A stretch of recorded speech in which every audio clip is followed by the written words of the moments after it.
Hey guys, tonight we begin with one of the most complex, disciplined, and majestic civilizations in world history, Imperial China. For over 2,000 years, it set standards in science, philosophy, warfare, art, and bureaucracy. But don't romanticize it too quickly, because as breathtaking as the Forbidden City might seem from afar, if you lived there, your life would have been anything but glamorous. So, before you get comfortable, take a moment to like the video and subscribe, but only if you genuinely enjoy what I do here. And let me know in the comments where you're tuning in from and what time it is for you. It's always fascinating to see who's joining us from around the world. Now, dim the lights, maybe turn on a fan for that soft background hum, and let's ease into tonight's journey together. Imagine a world where the moment you're born, society already has your future decided.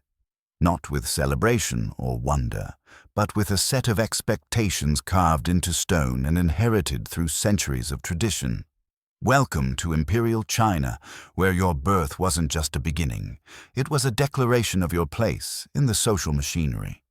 There was no ladder to climb, only a staircase built of obedience, and your foot had already been placed on the lowest step. At the summit stood the emperor, a figure cloaked in silk and sanctified by the heavens, whose authority was framed not by law, but by cosmic validation. He was not merely a ruler, but a vessel of divine will, granted supremacy so long as harmony prevailed and the rice fields obeyed the seasons.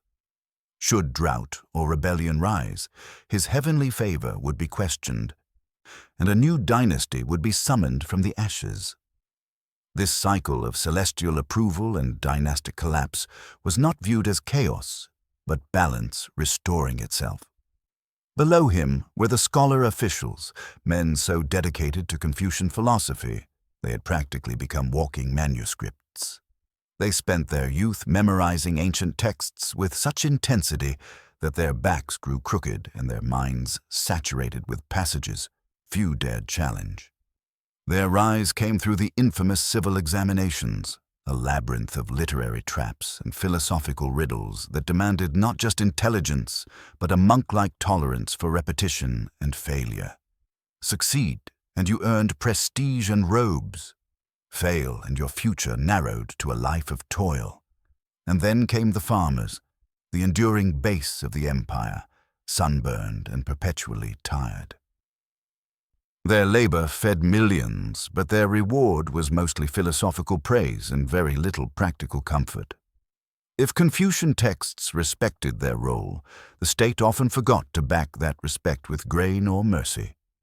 The artisans fared slightly better in recognition, producing the empire's goods with skill and ingenuity: paper, lacquerware, ceramics. But prestige, that was reserved for those who quoted sages, not those who glazed vases. One rung further down, merchants, often wealthier than scholars, were paradoxically scorned. They dealt in profit, and profit was morally suspect. According to the ethics of the time, enriching oneself by exploiting the labor of others was slippery ground, and no matter how extravagant your home or wardrobe, your social credit could be bankrupt. You might have lived in a 2-story courtyard house with silk-covered pillows, but to society you were still morally beneath a barefoot farmer. As for the rest, those who served, fought, cleaned, performed, or prayed, they were often grouped into society's lower depths. Soldiers were necessary, but not trusted. Servants were invisible unless they erred. Butchers were seen as spiritually tainted for their work, and actors were regarded more as distractions than artists. And then came women, left out of this hierarchy entirely, not due to oversight, but by design. Their lives were bound to obedience, their identities tied to the men around them. Daughters passed to husbands, mothers tasked with producing sons, and aspirations reduced to silence. So, in this meticulously ordered world, if you were born dreaming of freedom or self-discovery, the empire didn't punish you. It simply ignored you. Your day, if you were lucky enough to have survived infancy, began not with ease or choice, but with sound. The crowing of a rooster, the banging of the village bell, the start of another cycle in a world governed by rhythm and ritual. You did not rise as yourself. You rose as a son, a grandson, a nephew, a subject. Your body responded not to instinct, but to obligation. Before food or words, you bowed. To your father, your mother, your ancestors, and anyone who claimed seniority over your existence. This wasn't politeness, it was survival. This ritualized deference was called filial piety, and it reached into every corner of life. Bowing wasn't symbolic. It was functional, a code of behavior that defined respect, order, and worth. Fail to observe it, and you risked shame not just for yourself, but for your entire bloodline. Forget a bow, and you weren't merely rude. You had violated a spiritual contract passed down through generations. Worse still, everything you did afterward was filtered through that single lapse. You were now someone who forgot your place. Conversations during morning tea were not safe zones for idle thoughts.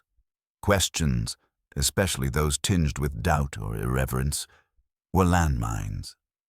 If you dared ask why your uncle's feet needed washing, or what gave Grandpa the right to monologue for 40 minutes about the decay of youth, you'd be accused not of being curious, but of dishonor. Dishonor came with public correction, performed in the middle of breakfast, often in front of ancestors, siblings, and woven mats that absorbed every syllable. You would bow again before eating. Bow again when someone older sneezed. Bow when someone raised a cup. Even your silence had a proper posture. And if your knee gave out from kneeling too long, try explaining that to your aunt while she recited parables about posture and patience from dynasties long gone. Hierarchy ruled every interaction. Age eclipsed youth. Men silenced women. Fathers silenced everyone. Even among siblings, order was clear. The eldest spoke first, the youngest spoke last, if at all. If you were the youngest boy, your job was to smile, nod, and apologize when blamed for something you didn't do. This was not tyranny. This was tradition, and it had been polished across dynasties until it gleamed with inevitability. Now, breakfast, a word that promised more than it delivered. If you were lucky, your bowl held congee, rice stretched thin in water until its soul floated to the surface and evaporated. Seasoning, if available, was a blessing. A hint of salt, maybe a whisper of pickled radish if your family had done well last year. If a piece of meat appeared, you checked the calendar. Was it a holiday? Had someone died? Meat was reserved for occasions so rare that your body might treat it as a surprise intruder. Eggs? Possible, but preserved beyond recognition, hardened by time and salt into tiny geological events. You chewed them more out of duty than hunger. Tea followed, not for comfort, but necessity. Boiled water was safer than raw, and tea was the disguise. You sipped it not to relax, but to survive. You did not speak during meals. Not of dreams, not of grievances, not of exam stress or romantic longings. You ate quietly, facing an ancestral shrine, grateful to forebears who left you with wooden spoons, chipped bowls, and expectations. Your dreams, if any, were not your own. They belonged to the lineage. And as the steam from the congee vanished into morning air, so too did any thought of rebellion. You rose from breakfast not to reflect, but to work. Because in Imperial China, even breakfast was a prelude to labor. Once the bowl was empty and the final bow given, your day officially began, not with inspiration, but with obligation. Clothing yourself wasn't an act of expression. It was an act of conformity. Every layer you put on was a statement, not about who you were, but where you belonged. Your wardrobe whispered your place in the imperial machine. Fabric alone could determine your fate. If you were born to the land, one of the millions who toiled with calloused hands and sunburned backs, your clothes were made of hemp, rough, stiff, and unforgiving. Wearing it felt like draping yourself in a sack woven from disappointment and dust. It didn't flatter, it didn't comfort, it simply endured the way you were expected to. But if you belonged to the upper crust, scholars, officials, aristocrats, your garments sang a different tune. Silk flowed across your body like water catching the light. It rustled when you walked, as if the air itself made room. Yet even this beauty was bound by law. The empire didn't just control what you wore, it dictated it. Colors, cuts, the shape of your sleeves, the tilt of your hat, all were determined by edicts that turned clothing into legislation. Yellow, for example, was sacred. Reserved for the emperor alone. To wear it without permission wasn't fashion-forward, it was treason. Shoes, too, bore social meaning. If you were poor, your feet knew the feel of cloth and mud. If you were noble, your soles were silk, embroidered and impractical, worn less for walking and more for reminding others that you didn't need to walk far. And if you were a woman, the matter of shoes could define your entire life, especially if you were born into wealth, where beauty was expected and pain mandatory. Foot binding wasn't cosmetic, it was compulsory. Girls, barely old enough to write their names, had their toes broken, their arches crushed, and their feet wrapped so tightly they bled, blistered and warped. The goal was the lotus foot, a twisted miniature version of the natural human form, hailed as the peak of feminine elegance. The smaller the foot, the greater the beauty, and so, generation after generation, women hobbled, stumbled, and suffered, their agony framed as virtue. You didn't wear these shoes to walk, you wore them to be seen not walking. Even men, in their own way, were imprisoned by dress. Officials, once they passed the grueling civil exams, had their uniforms handed to them like shackles. Heavy robes, layered and stifling, worn year-round, regardless of season. These weren't designed for comfort, they were designed for order. A bureaucrat dripping with sweat in summer was simply proving his devotion. Some hats came with wings, literal flaps extending sideways, to prevent whispering during court sessions.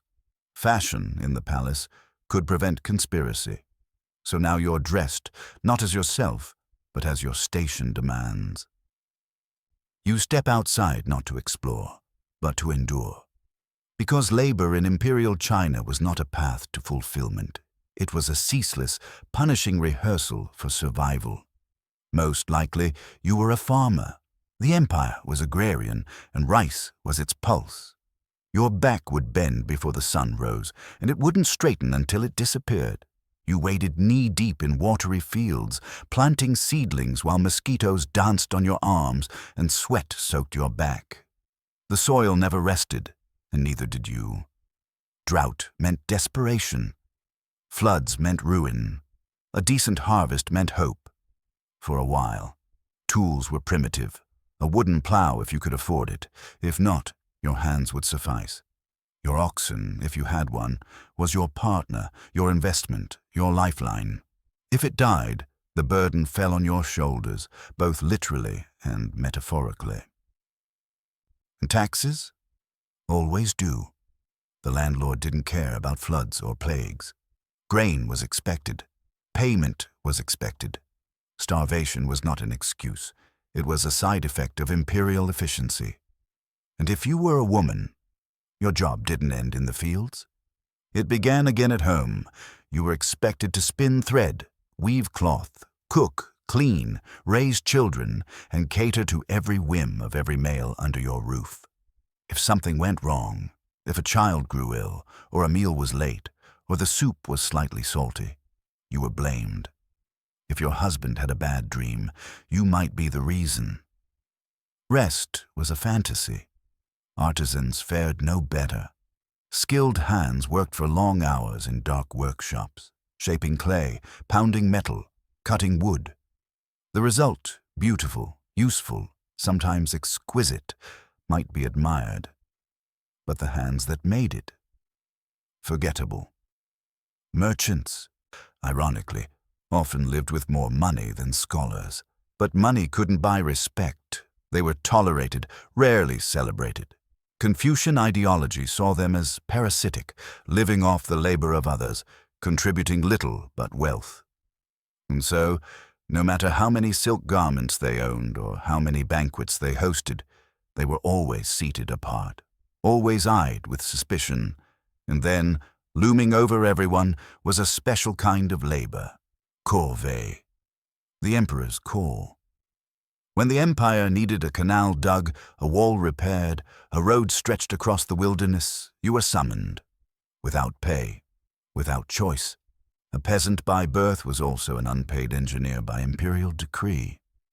Your body belonged to the state, and the state would use it until it broke. If you refused, you weren't just negligent, you were disloyal. And disloyalty was a dangerous word in a place where law could be as cruel as it was precise. When the day ended, if it ended, you would return home not for rest, but for more ritual. Dinner, like breakfast, was minimal. Another bowl of rice porridge, perhaps a sliver of salted vegetable if luck held. Meat was a fantasy, unless it was festival season or a wealthy relative had died and left you inheritance in the form of dried sausage. You would eat in silence, again before the ancestral shrine, again surrounded by the weight of expectation. You would bow, you would listen, you would pray, not for prosperity, but for survival. And if, as you closed your eyes, you dreamt of something different, a new life, a different station, a world where choices existed, you would wake to a rooster's cry, a village bell, and the knowledge that in Imperial China, dreams were luxuries you could not afford. If you were born with ambition, or perhaps cursed with it, there was one path that shimmered above the muddy rice paddies and the endless rituals of submission, the imperial examination.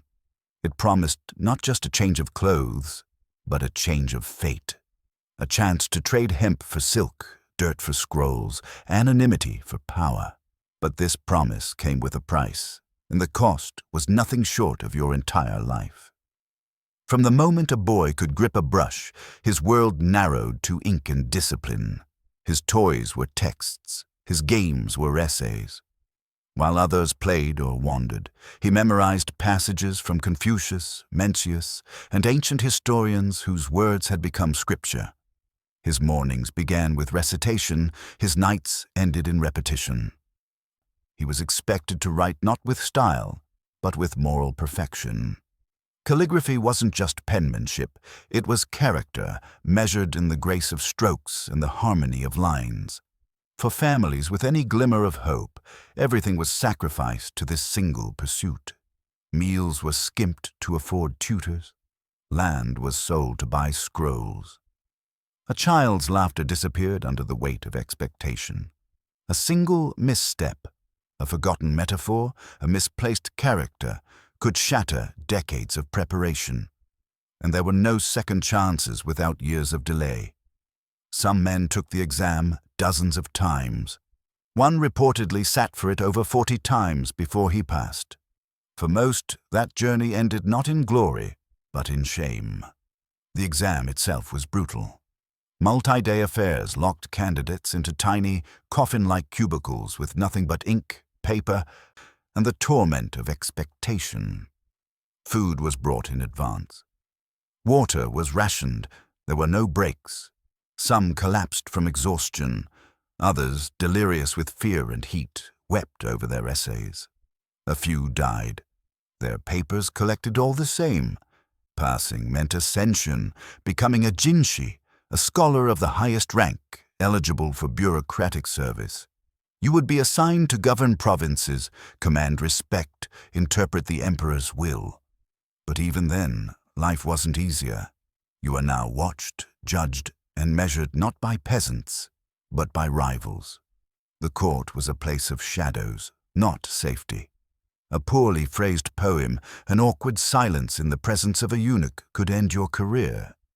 Or worse, And if you failed the exam, you went home to a village that had prayed for your success, a mother who sold her hairpin to pay for your ink, a father who bowed to the ancestors, begging for your brilliance. You brought back not wealth, not honor, but disappointment. And it showed in every glance, every whispered conversation in the market, every empty bowl passed to you with silence. You might try again, you might study harder, or you might give up, broken not by the exam itself, but by what it demanded. The death of your youth, the erosion of joy, and the suffocating weight of a dream imposed, not chosen. But while the scholars bled through their brushes, another struggle raged in secret, the war against dirt, disease, and decay. Cleanliness in Imperial China was not a daily ritual. It was a seasonal luxury. Bathing was rare, a function of climate, class, and access. In summer, a river dip might suffice. In winter, most endured layers of grime rather than face ice-cold water or the luxury of firewood-boiled baths. Soap, when available, was a rough concoction of fat and ash. Effective, yes, but about as gentle as scrubbing your skin with gravel. Tooth care was primitive. Brushes were fashioned from bamboo and boar bristles, often stiff and splintering. Pastes included charcoal, crushed bone, and salt. Effective at scraping enamel, perhaps, but not at preserving it. Smiles in adulthood bore the scars, missing teeth, blackened gums, and a kind of oral resignation that made laughter look like grimaces. And then there were the uninvited guests, lice, fleas, and bedbugs. These weren't pests. They were companions. They thrived in hair, in seams, in the folds of clothing rarely changed and seldom washed. Rich or poor, no one was spared. Wealthier households might employ comb shops or herbal treatments, but even nobles scratched behind screens, hoping no one noticed. Clothing was rarely laundered. The process was too laborious, hauling water, heating it, pounding fabric on stones, drying it under skies that didn't always cooperate. Underwear existed, but it wasn't standard. For peasants, it was optional, especially when owning 2 garments was already a sign of prosperity. And the toilets, let's not pretend. Sanitation was functional at best, catastrophic at worst. Most toilets were holes in the ground, sometimes ringed with wood, sometimes not. Public latrines were open, shared, and horrifically unclean. Odors lingered, diseases spread. Privacy was a myth, and dignity optional. Yet somehow the empire functioned. Silk was traded. Poems were written. Cities thrived. And all of it rested on the backs of people who lived in filth and bore it not as a shame, but as an inevitability. Because survival in Imperial China wasn't about comfort. It was about acceptance of pain, of hardship, of a system that demanded obedience even from your skin. And through it all, above the fields, the exams, the dirt and the decay, hovered a truth, watching, listening, waiting. The law, not as a protector, but as a blade. In Imperial China, the law was not a shield to be trusted, nor a tool for justice as we might imagine it today. It was more like a system of gears, precise, methodical, and entirely indifferent to the human flesh it ground beneath. The legal code was vast, comprehensive, and, above all, unforgiving. To understand it was to understand fear, and to live under it was to know that one mistake, intentional or not, could shatter your entire world. Everything was regulated. Taxes, of course, but also hairstyles, clothing colors, even mourning rituals. If you grieved incorrectly, too little, too much, or for the wrong person, you could be punished. If you wore red on the wrong holiday or forgot to kneel deeply enough at your in-laws' funeral, your behavior could be filed, stamped, and judged. Bureaucrats with calligraphy brushes etched your faults into bamboo slips, locking your misstep into permanent memory. And then came the punishments. Forget community service or symbolic fines. In Imperial China, punishment was performance. It was meant to educate, not just the offender, but the village. A minor offense might result in flogging. The bamboo rods came in different sizes, selected carefully according to the crime. The court would count each strike, delivering pain with bureaucratic precision, 30 lashes for a petty theft. More if you flinched, and if your dignity cracked before your skin did. Too bad. That was extra. But flogging was the beginning. Branding came next. Tattooed crimes on the face, carved into cheeks and foreheads with cruel permanence. To be branded was to wear your guilt like a mask. Exile followed for more serious offenses, sent to distant, unforgiving provinces where survival was uncertain and return almost impossible.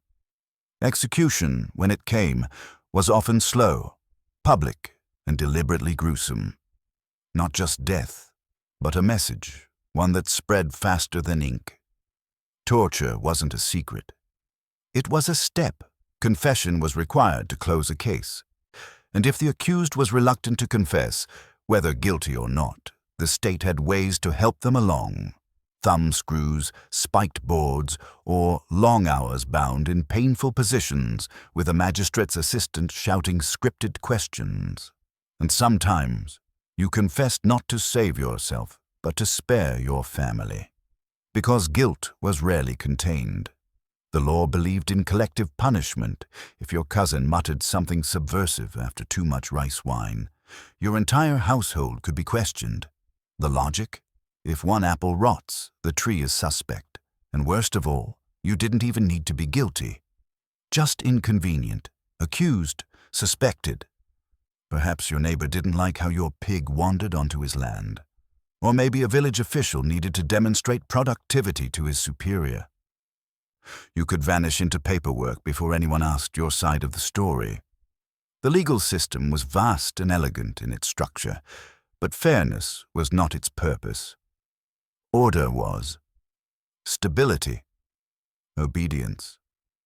You weren't presumed innocent, you were presumed problematic until sufficiently disciplined. The surveillance state didn't need cameras. It had eyes everywhere. Village elders served as informants, cloaked in respectability. Your neighbor who borrowed your bucket. He might also report your seditious tone when you cursed the weather. The servant sweeping your doorway might not be as deaf as he claimed. Everyone watched, everyone listened, and at the heart of this intricate system were the eunuchs, the castrated men who served in the inner sanctums of the palace. Powerless in name, they wielded enormous influence. Some controlled imperial intelligence networks, gathering whispers and rumors like harvesters in a rice field. They passed notes to the emperor. They orchestrated demotions, disappearances, and sometimes assassinations, all without a sword, all through words and secrets. Inside the Forbidden City, power was a performance. The emperor rarely saw the world outside his walls. He heard it through reports, filtered, curated, and edited by those closest to him. One careless word from a minister could be spun into treason. A mispronunciation during a poetry recital might be interpreted as satire. And once suspicion took root, the law did not wait for clarity. A chicken thief might receive 30 lashes. A poet might receive a shallow grave. So you learned, quickly, to be careful with your words. You spoke only when spoken to. You praised what was already praised. You repeated the party line with modest embellishments. Originality was dangerous. So was silence, if too prolonged. And when the magistrate looked at you, you smiled, not too broadly, not too stiffly, and prayed you hadn't just started something you couldn't finish. Because the law didn't care about your intent, only your alignment. And in a world governed by ritual and hierarchy, even honesty could be a crime. Now you might be thinking, surely someone would rebel. Surely someone, somewhere, would rise against this system. They did, and that's where the real terror begins. Rebellion in Imperial China wasn't just a crime, it was a metaphysical offense. To rise against the emperor was not merely to challenge a man or even a government. It was to disrupt the cosmic order, to shake the pillars that held heaven and earth in balance. And for that, there could be no forgiveness, no mercy, only spectacle. But the urge to resist was inevitable. The pressure of endless labor, inherited obedience, and ritualized power created a world that crushed the spirit as much as the body. Somewhere, always, there was a farmer who had lost too many harvests, a scholar who had failed one exam too many, or a peasant whose taxes now exceeded his family's caloric intake. And when desperation met the illusion of hope, rebellion was born. It usually started small. A gathering in a village, a stolen grain store, a landlord's record books burned in the night. Sometimes a charismatic figure emerged, someone claiming divine visions or ancient lineage, or simply a better way to live. And then, for a brief moment, the system trembled. But the empire always had ears. The imperial army didn't just march, it hunted. Soldiers arrived swiftly, armed not just with weapons but with orders to erase not only rebels, but their ideas.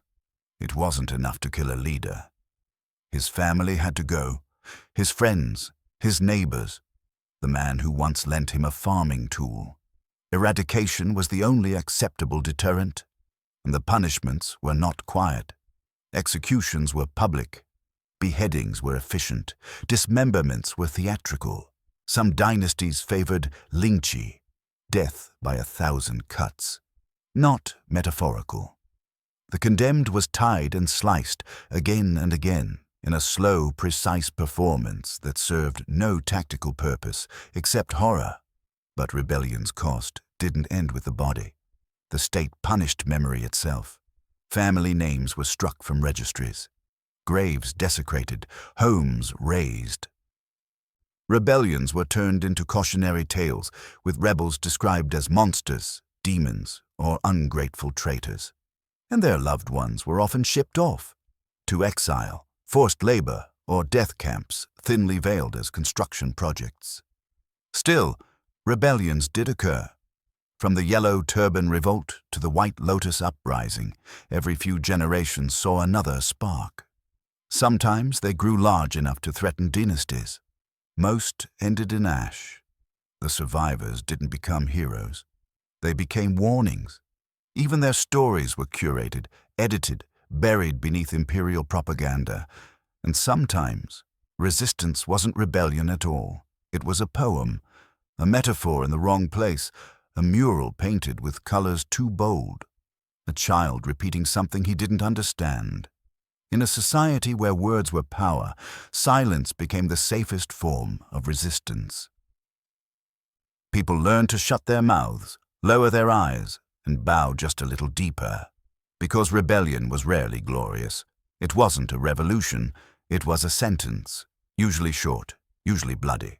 A brief flame, then cold silence. Which is why, for most, the dream of rebellion faded early, replaced by a quieter hope. Maybe, just maybe, one could rise through the system instead of against it. Maybe by studying enough, bowing low enough, and waiting long enough, power might come from within. But court life, the shimmering prize promised by exams and obedience, was a trap of its own. The Forbidden City was not a sanctuary.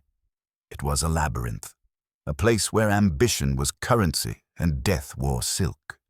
You didn't climb to the court, you were absorbed by it. There, beneath golden eaves and red lacquered halls, the drama unfolded, not in battles, but in whispers. To outsiders, the imperial court might have seemed like a place of serenity, brimming with elegance, poetry, etiquette, and measured rituals. But behind its grand facades and sculpted gardens, the Forbidden City was a stage where loyalty was a costume and betrayal the script beneath it. To earn a place in the court was to win the lottery of social mobility. You had studied for decades, passed the imperial exams, dressed the part, bowed on cue, and now you walked among dragon pillars and perfumed courtyards. But as you stepped across polished stone floors, you didn't just feel awe. You felt watched. Because in this world, your downfall wasn't likely to come from the outside. It came from the man beside you, smiling, quoting poetry, and silently counting the number of characters in your report. Court life was not about governing. It was about survival. And every word, gesture, or hesitation might be interpreted as intention. Speak too boldly. You could be accused of arrogance. Speak too cautiously. You were hiding something. Praise the emperor too much? You're sycophantic. Not enough? You're seditious. Every memo you submitted was reviewed not just for content, but for tone. An incorrect metaphor could be interpreted as political subversion. One official was executed for writing a poem that described the autumn wind as tired, because someone claimed it symbolized a weakened emperor. Then there were the eunuchs. Castrated as children, many rose through the palace ranks, wielding influence disproportionate to their supposed station. Because they could not have families, they were seen as less threatening to dynastic lineage. But this illusion of neutrality gave them space to accumulate quiet, immense power. Eunuchs became confidants, intermediaries, secret keepers.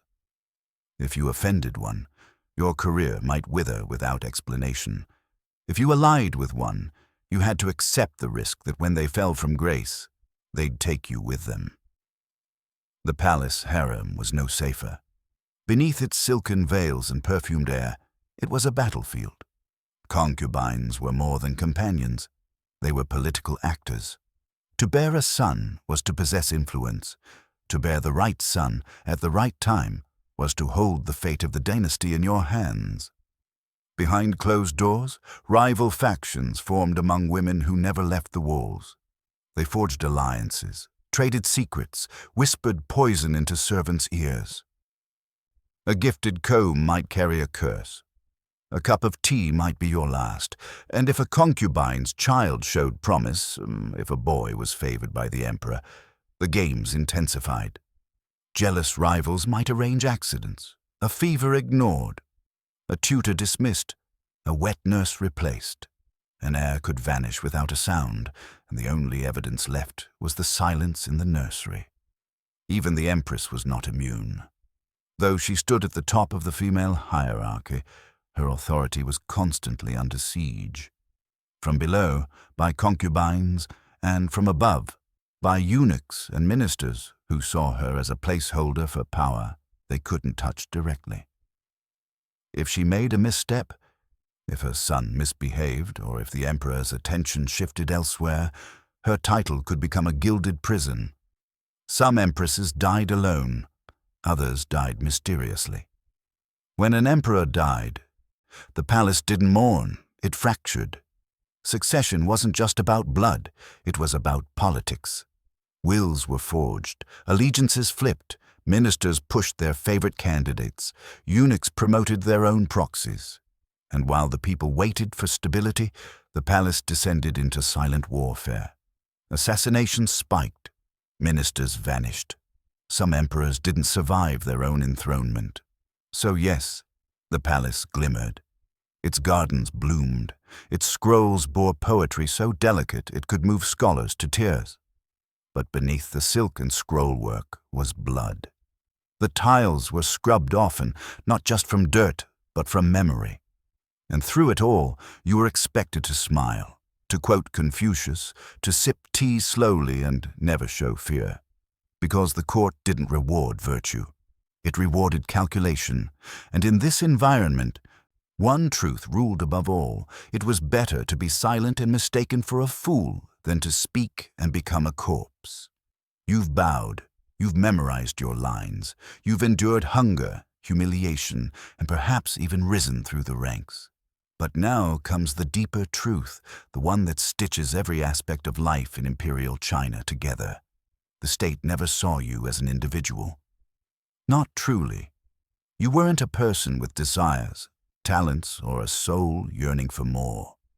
You were a number, a tool, a cog in a dynasty's machine.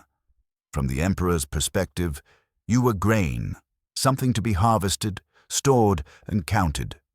Your birth was noted not to welcome you to the world, but to schedule your taxes. Your body was not your own.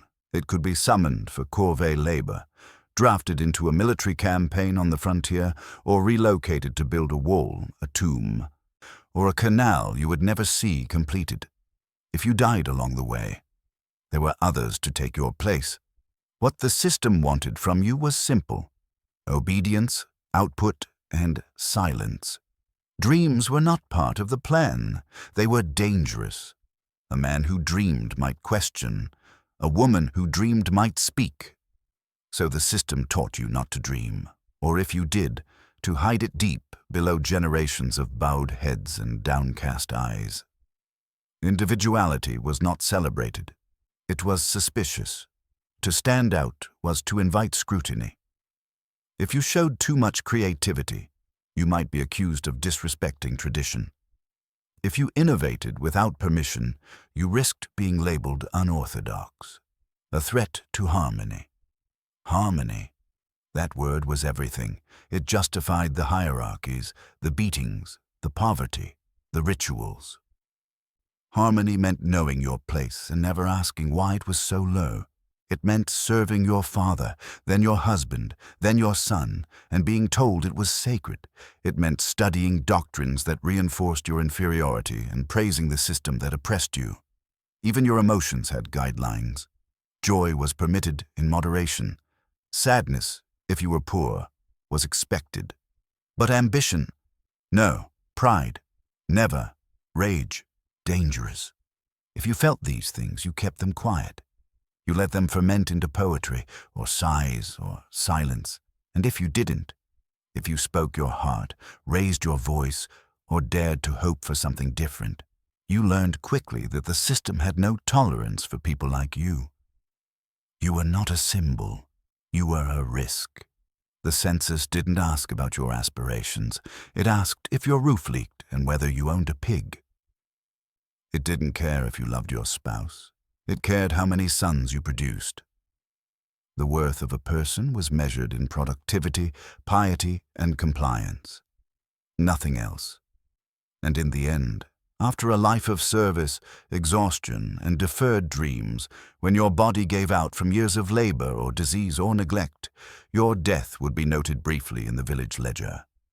Not to grieve you, but to make sure your family stopped collecting your rations. That was the system, a marvel of administration, a machine of poetic cruelty, beautiful to behold, terrible to inhabit. It endured for thousands of years, not because people loved it, but because they were shaped by it so completely that they could no longer imagine another way to live. And even in death, your place remained fixed. The only thing that changed was that you finally stopped bowing. To speak of Imperial China is to speak of contradictions, of brilliance and brutality existing side by side, each sustaining the other. The empire endured for millennia, not just because it was powerful, but because it knew how to convince people that power was order and order was virtue. And yet, while the upper echelons bathed in ceremony and ink, the weight of the dynasty was borne by shoulders no one ever intended to see. For every painted scroll or celestial decree, there were 10,000 backs bent in the mud. Every magnificent pagoda was mirrored by unseen hands, chiseling stone, hauling timber, bleeding into mortar. The splendor of the Forbidden City rested on the starvation of villages that hadn't seen an official visit in generations. For every civil servant praised for wisdom, there was a concubine whose name was never recorded. A child whose hands never stopped weaving, a laborer who died in a trench with no marker but his broken tools. History remembers the emperors, those buried beneath jade, gold, and scripture. It forgets the men who built those tombs, then died inside them, sealed away to prevent them from telling what they saw. And yet the people endured. They endured hunger, silence, humiliation. They endured exams that broke the mind and labor that broke the spine. They endured laws written to break the spirit and customs that chained the heart. But most tragically, they endured with acceptance, not because they loved suffering, but because they were taught to see it as sacred, They believed the emperor was chosen by heaven, that disobedience would anger the ancestors, that a woman who complained was shamed and a man who wept was weak. They believed that to serve was to be good, that to question was dangerous, that survival meant silence. And so, generation after generation, they bowed, not just their bodies, but their wills. They trained themselves not to feel too much, want too much, imagine too much, because to imagine was to hurt. Still, traces of defiance remained, quiet, subtle, almost invisible. A son who studied at night, long after being told he was too dull. A daughter who wrote poetry she hid in the floorboards, a servant who dreamed of escape and, though he never fled, kept that dream alive until his final breath. Those stories rarely made it into the records, but they existed, and sometimes, centuries later, they resurfaced. In unearthed letters, in whispered legends, in songs that carried fragments of forgotten pain. Because empires may control armies, roads, language, and law, but they can never fully erase the memory of those who endured them. Even if all that remains is a trace, a name, a footprint, a poem smudged by time. Among the most extraordinary contradictions of Imperial China was the figure of Wu Zhao, better known as Wu Zetian. She was not born into royalty, nor destined for the throne by birthright. She came into the world wrapped not in the trappings of power, but in something far more volatile: ambition. And in a world where obedience was a virtue and silence a mandate, her ambition was a spark in a house of dry wood. She was born in the year 624 CE, during the early years of the Tang dynasty, a time still glowing with possibility. Her father was a timber merchant, wealthy enough to provide comforts, educated enough to believe that daughters might deserve more than embroidery and obedience. While her peers learned how to serve tea with grace and lower their eyes at the right moment, Wu learned to read, to write, to think, to calculate. At 14, her beauty and intelligence brought her to the imperial court, not as a wife, but as a concubine of Emperor Taizong. That might have been the end of her story. Dozens of women entered the court every year, only to be forgotten, buried alive in silken routines. But Wu had no intention of being forgotten. She observed, listened, learned. She studied not only the emperor, but the mechanisms of power, the rituals, the alliances, the silences that mattered more than words. When the emperor died, she was sent to a convent, standard procedure for imperial concubines. Her life should have ended there, behind temple walls, shaved and voiceless. But Wu was not finished. She had already caught the eye of the emperor's son, Li Zhi, the future Gao Zong. And in a twist that sounds more like legend than history, she returned, not as a relic of a dead reign, but as his concubine.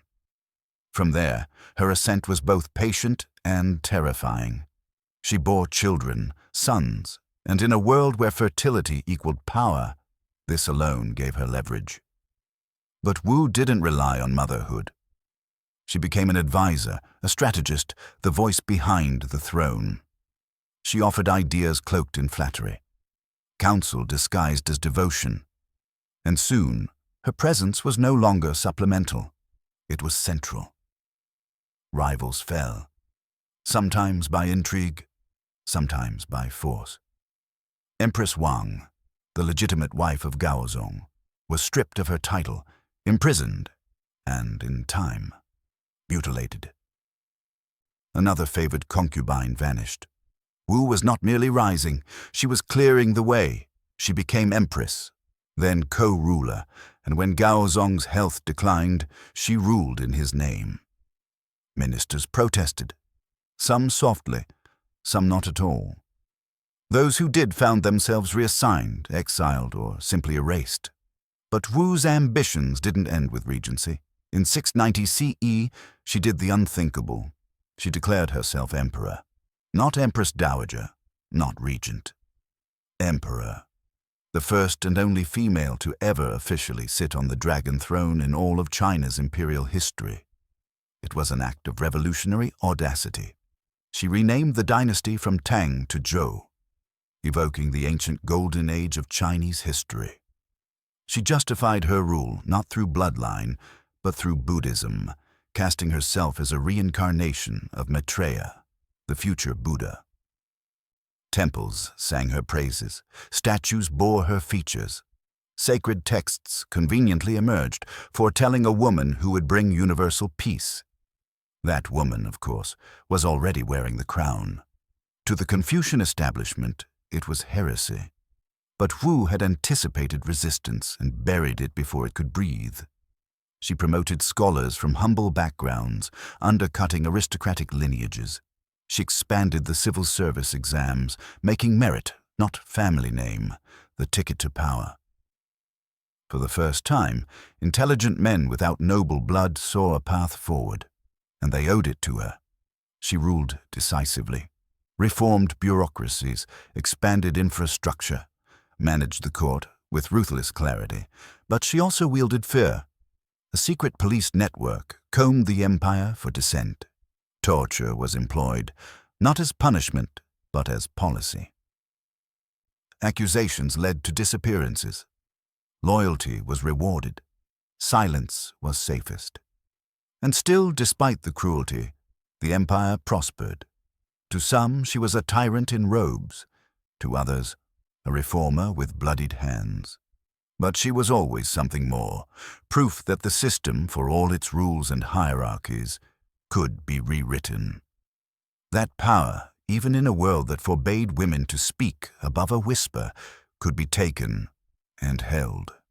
Her reign lasted 15 years, and when it ended, the dynasty she had renamed was dissolved. The Tang was restored. Her enemies tried to erase her legacy. Her name was removed from official histories. Her titles rescinded, monuments defaced, but history is persistent, and Wu Zetian, the concubine who became emperor, still stands, not just in stone, but in memory. Not because she ruled perfectly, but because she ruled at all. Even in abdication, Wu Zetian refused to disappear. When she was finally overthrown in 705 CE, it wasn't in flames or bloodshed. It was a surgical strike, orchestrated by officials who had once bowed before her, but now saw their opportunity in her frailty. Her health had declined.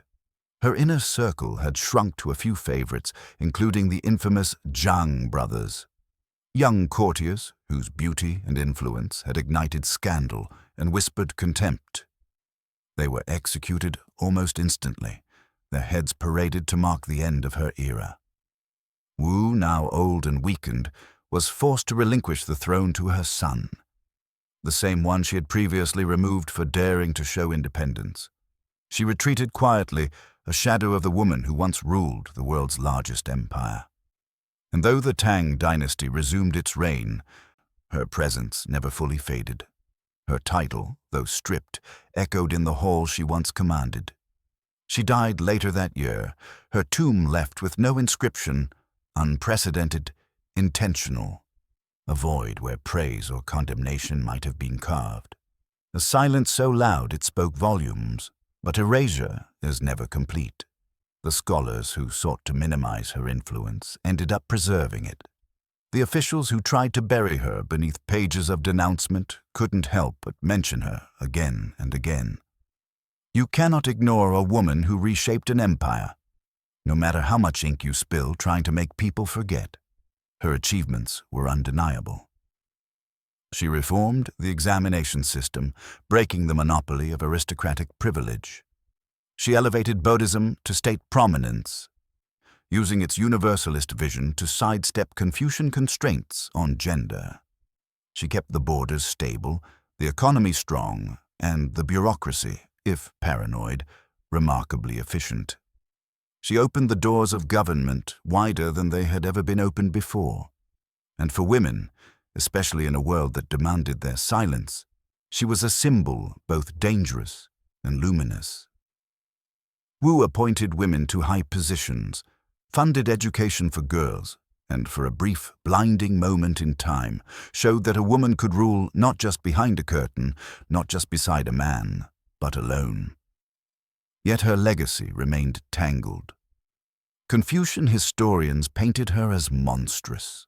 They called her seductive, manipulative, bloodthirsty. Tales emerged of poisoned rivals, unjust executions, even incest, most of them exaggerated, some invented entirely. It was easier to brand her as a deviant than to confront what she truly represented, the collapse of the natural order as they understood it. And still, centuries later, her name endures. Modern historians see something different. A ruler who, like any man before or after, used the tools of her time: fear, force, persuasion, reform. A strategist whose gender was not her weakness, but her sharpest weapon. A master of power who did not wait for permission to wield it. She ruled in an age that told her she should be invisible. She conquered a system built specifically to exclude her. And when she died, she left behind not just a political legacy, but a cultural rupture. Because after Wu Zetian, the empire could never again claim that women were incapable of power. They could claim it was dangerous, but never impossible. To understand the full weight of Wu Zetian's reign, you must look beyond the court and see what she reshaped beneath the surface. Not just in policy, but in identity. Her rule wasn't just a political detour, it was a civilizational pivot. She redefined what it meant to be imperial. Traditionally, emperors surrounded themselves with Confucian scholars and military generals, the stewards of hierarchy and conquest. Wu changed that structure. She built her court around Buddhist monks, scholars of humble origin, and officials who owed their careers to her meritocratic reforms. She didn't simply rule from the center of power. She redistributed its flow. The civil service exams, already rigorous, became more accessible. She opened them to broader segments of society, allowing talent from outside the aristocracy to rise. This diluted the grip of elite families who had dominated government for generations. For the first time in Chinese history, a farmer's son with intellect and patience could realistically imagine joining the bureaucracy. Wu planted the idea, however briefly, that the empire might be ruled by the most capable, not merely the most connected. She also transformed how rulership looked and sounded. Wu introduced new Chinese characters into official usage, linguistic inventions that captured abstract virtues and divine authority, some created specifically to glorify her regime. Many of these vanished after her death, but their audacity lingers. She didn't just use the language of power, she rewrote it. Her use of Buddhism was more than spiritual alignment. It was strategy. Confucianism had long bound the empire in patriarchy. Buddhism, by contrast, allowed for female enlightenment and divine legitimacy. Wu used it as a platform to elevate herself and justify her rule. Temples across the empire sang her name. Statues were erected where bodhisattvas bore her likeness. At Longmen Grottos, one of the largest Buddhas carved in stone wears her features, soft, composed, eternal. These weren't just monuments, they were declarations. And still, she walked a razor's edge. To rule in a man's world, she became both dragon and phoenix, emperor and empress, nurturer and enforcer. She portrayed herself as the mother of the empire, a symbol of care and cosmic harmony, but also as the supreme sovereign who wielded punishment and policy with equal confidence. She fused the personal and the imperial into a single, seamless persona. But this balancing act took its toll. In her later years, Wu began relying more heavily on a few chosen favorites, particularly the Zhang brothers, whose youth and charisma were viewed as a threat by the established order. Their rise was resented, their influence ridiculed. Whispers of corruption circulated, fueled by jealousy and by the court's deep discomfort with seeing a powerful woman draw close to beautiful men. As the emperor aged, her enemies gathered. Old allies turned cautious. Ministers sharpened their knives with words, and when she weakened, they moved with brutal efficiency. The Zhangs were executed. Wu was forced to step down. Her name was erased from stone, but her story had already carved itself deeper than ink or granite. What she built could be dismantled, but what she proved could never be undone. That a woman, sharp, shrewd, flawed, unrelenting, had taken the throne of emperors and bent it to her will, and that for 15 years the most powerful figure in China did not wear a beard, but a crown of phoenix feathers. Wu Zetian died in the year 705 CE, but history would not let her rest. The Tang dynasty, once restored, worked quickly and quietly to erase her presence from the record. The scribes who had once chronicled her reign revised their scrolls. Official monuments removed her name, her titles were reassigned or stripped away. She was treated as a cautionary memory, a disruption best buried beneath pages of orthodox lineage, and yet she refused to vanish. Foreign emissaries continued to speak of her in wonder. The people, many of whom had lived under her rule, still remembered the years of reform, the expanded roads, the efficient courts, and in time, the very scholars tasked with diminishing her legacy ensured its preservation. For even condemnation demands acknowledgement, and Wu had become too significant to ignore. Her influence outlasted her erasure. She had strengthened the role of the state and bureaucracy, streamlined taxation, expanded literacy, and used Buddhism to unify regions under a spiritual banner that transcended bloodlines. She had managed internal rebellion, protected borders, and enforced legal reforms with a clarity many male rulers struggled to match. But for women, her reign had been more than a disruption. It was a revolution. Wu elevated female relatives to prominent court roles. She funded the education of girls, built institutions where women could learn, speak, and sometimes even govern. In a society that saw women as silent extensions of their families, Wu gave them names, faces, and status, however briefly. And that legacy, however shadowed by scandal, lingered. Yet her story became a mirror for fear and fantasy alike. Later, Confucian historians portrayed her as a seductress, a murderer, a woman who rose through deception and ruled through cruelty. Tales of bloodied hands, countless lovers, and tortured rivals filled the annals, not because they were all true, but because they reinforced a comforting lie, that power in a woman's hands could only come at unnatural cost. It was easier to call her a demon than to admit she had outperformed most emperors. But today, that narrative is changing. Modern historians now view Wu Zetian not as an anomaly, but as one of the most capable rulers of her time, male or female. Her reign, while marked by authoritarian methods, was also defined by structure, vision, and a deeply strategic use of ideology. She understood the system so completely that she could repurpose it in her own image. She didn't beg for legitimacy. She manufactured it, and then defended it with all the tools the patriarchy had long reserved for men. She ruled not to be adored, but to endure. And in doing so, she became something rare.